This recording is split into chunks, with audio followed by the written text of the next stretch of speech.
Starter has finally gone out. I believe it's actually the starter this time. That's great.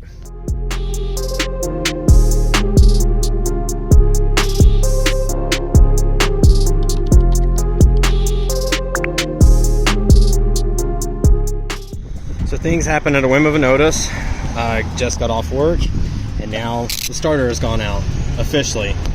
So what we got to do first, I'm going to show you how to change a starter in a parking lot here. What you want to do is disconnect your negative terminal.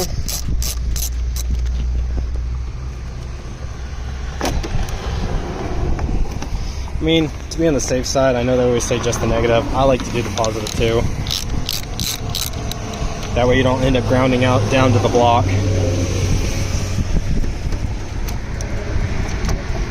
Best thing about the positive is you can use the rubber mat there. Just flip it around. There you go. All disconnected. Crawl underneath. So underneath on the passenger side, there's your starter. This is your starter motor request lead.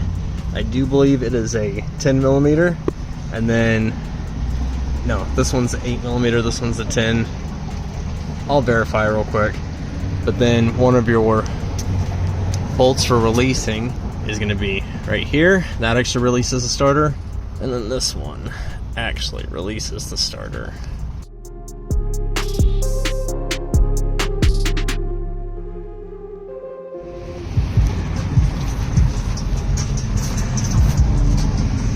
Now with the starter up in position, I'm able to get right here just enough to get, and this is a 13 millimeter. This one was a 10, 13, 10.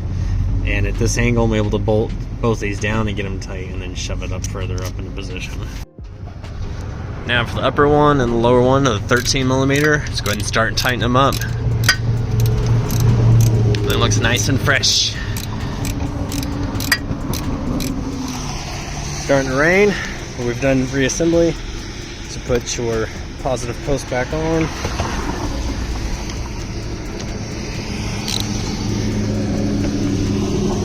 Millimeter.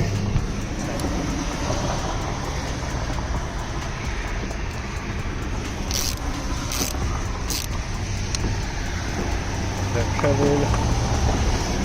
Negative on. And before we go back inside with all of our tools here that, thank goodness, O'Reilly's been so nice to let us borrow, need to test start it. Make sure that it does fire up. Let's test that real quick.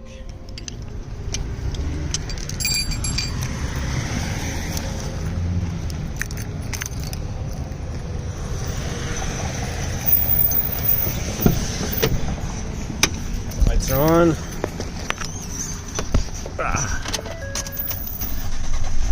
Fires up like a champ. Thank goodness for lifetime warranty. That, my friends, is how you take care of a starter on the fly. Thank goodness for places like O'Reilly's.